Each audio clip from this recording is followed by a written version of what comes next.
Hi friends, Seenu மாயா சீரியலில் ஒரு அட்டகாசமான எபிசோட் வந்திருக்கு.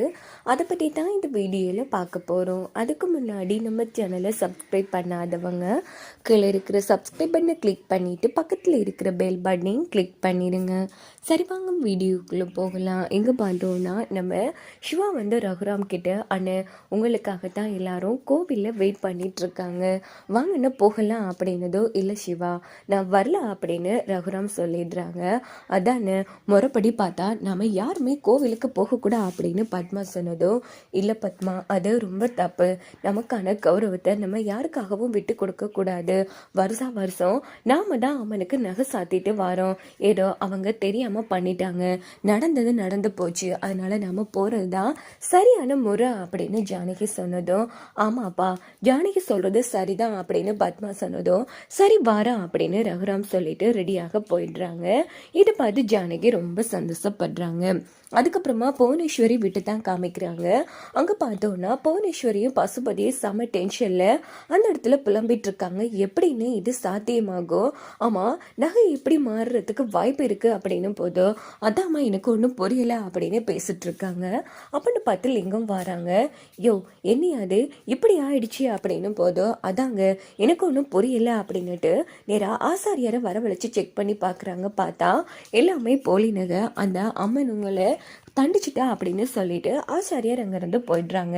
இங்கே பாருங்க லிங்கம், நிஜமாவே நீங்கள் எங்ககிட்ட ஒரிஜினல் நகையை தான் தந்தீங்களா இல்லை போலி நகையாக மாற்றி தந்தீங்களா அப்படின்னு பசுபதி கேட்டது. யோ நான் பார்வதி கிட்ட நகை வாங்கி உங்கள் கையில் அப்படியே ஒப்படைச்சிட்டேன், நீங்கள் பார்த்துட்டு தானே இருந்தீங்க, ஏன் நீங்களே நகையை போலியை மாற்றி வச்சிருக்க கூடாது, ஒரிஜினல் நகையை ஆட்டையை போட்டுட்டு அப்படின்னு லிங்கம் சொன்னதோ, யோ எங்களுக்கு இருக்கிற சொத்துக்கு எங்களுக்கு இருக்கு அந்த நகையெல்லாம், ஆனால் இதை வேற யாரோ தான் மாற்றி வச்சிருக்காங்க, இது சாமி மாற்றி வச்ச நகை இல்லை, இதில் வேற யாரோ ஆசாமி விளையாடி இருக்கு, இது யார் பார்த்த வேலைன்னு கூடிய சீக்கிரமே நான் கண்டுபிடிக்கிறேன் அப்படின்னுட்டு நம்ம புவனேஸ்வரி டென்ஷன் ஆகிட்டு இருக்காங்க. கொஞ்ச நேரம் கழிச்சு புவனேஸ்வரியும் பசுபதியும் பேசிட்டு இருக்காங்க. அண்ணே இது எப்படின்னு மாறிடுச்சு, அதுவும் ஒட்டுமொத்த நகையும் எப்படி மாறி இருக்கோ எனக்கு அதான் புரியல அப்படின்னும் போதும் இது எல்லாத்தையும் காட்டி கேட்டுட்டு இருக்காங்க. என்ன இது இவங்க இப்படி சொல்றாங்க, தேவிக்கும் மாயாவுக்கும் ஏதோ லிங்க் இருக்கா, இல்லை தேவி தான் நகையை போலியா மாற்றி கொடுத்தாளா, இல்லை போலி நகையை தான் நாம தேவிக்கு கொடுத்தோமா அப்படின்னு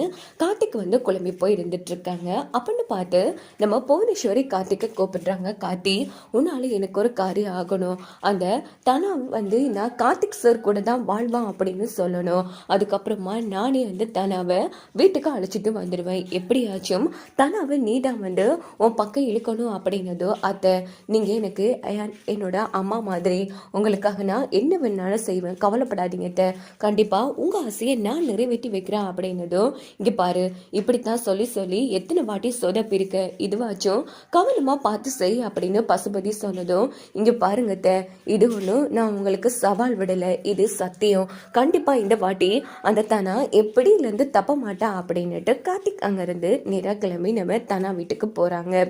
இதே டைம் நம்ம ரகுராம் வீட்டில இருந்து எல்லாருமே கிளம்பி கோவிலுக்கு நல்லபடியாக அம்மனுக்கு நகையையும் சாத்தி முடிச்சுட்டு கார்த்திகை தீபம் கோவிலே கொண்டாடிட்டு அவங்க வீட்டுக்கு வந்துடுறாங்க. அங்கே பார்த்தோம்னா தானா வீடு முழுக்க விளக்கு ஏற்றிட்டு இருக்காங்க. இதை மறைஞ்சு நின்று நம்ம கதிர் பார்த்துட்டு இருக்காங்க. தனாவை பார்த்து சைட் அடிச்சிட்டு இருக்காங்க. அப்படின்னு பார்த்து மாயா வராங்க. மாயா இருமுனதும், என்ன கதிர் சைட் அடிக்கிற போல இருக்கே சேச்சே, நான் சும்மா விளக்கு பார்த்துட்டு இருக்கேன் அப்படின்னு சொன்னதும், ஆஹா நான் பார்த்துட்டு தான் இருக்கேன், அதெல்லாம் இருக்கட்டும் உன்னோட ஆளுங்க அப்படின்னு கதிர் கேட்குறாங்க. அதான் அவன் மரபில்லையா போயிட்டானே, கடைசியில் ஒரு வார்த்தை கூட என்கிட்ட சொல்லாமல் போயிட்டான் அப்படின்னு மாயா பேசிட்டு இருக்காங்க. அது சரிங்கிற மாதிரி ரெண்டு பேரும் பேசிட்டு இருக்க போது ஜானகி தனா மாயாவை கூப்பிடுறாங்க. அப்போ அந்த இடத்துக்கு ஒட்டுமொத்த பேரும் வந்துடுறாங்க. இந்த வீட்டோட மகள் மருமகள்னா நீங்க ரெண்டு பேரும் தான், இது உங்களோட முதல் கார்த்திகை தீபம், அதனால ரெண்டு பேருமே சாமிக்கு விளக்கு ஏத்துங்க அப்படின்னதும் தனாவும் மாயாவும் நல்லபடியாக சாமிக்கு விளக்கேற்றிடுறாங்க. ஸோ எல்லாரும் சாமி கும்பிடுறாங்க. நம்ம ரகுராமை தவிர ரகுராம் ரூம்லேயே இருந்துட்டு இருக்காங்க. அங்கே பார்த்தோம்னா நேராக நம்ம மாயா பெரியம்மா நம்ம கார்த்திகை தீபம் நல்லபடியாக கொண்டாடி முடிச்சிட்டோம், எனக்காக ஒரு விஷயம் பண்ணணும், நீங்கள் எனக்காக ஒரு பாட்டு பாடுறீங்களா பெரியம்மா, நீங்கள் ரொம்ப அழகாக பாட்டு பாடுவீங்களாமே அப்படின்னதோ, ஐயோ போ மாயா அதெல்லாம் எனக்கு வராது அப்படின்னு ஜானகி சொல்லிட்டு இருக்காங்க. உடனே நம்ம சிவா எல்லாரும் சேர்ந்து, அண்ணி நீங்கள் இவ்வளோ அழகாக பாட்டு பாடுவீங்கன்னு எங்கள் எல்லாருக்குமே தெரியும் அண்ணி, ப்ளீஸ் அண்ணி பாடுங்க அப்படின்னதோ, அம்மா ஜானகி அதான் பசங்க வந்து அவ்வளோ ஆசையாக கேட்குறாங்கல்ல பாடுமா அப்படின்னதோ, ஐயோ அத்தை நீங்களுமா அப்படின்னும் போது என்னடா சத்தம் அப்படின்னு சொல்லிட்டு நம்ம ரகுராம் வந்து வெளியில் வந்து பார்க்குறாங்க. அங்கே பார்த்தோம்னா ஜானகியை வந்து பாட சொல்லி எல்லாருமே கெஞ்சிட்டு இருக்காங்க.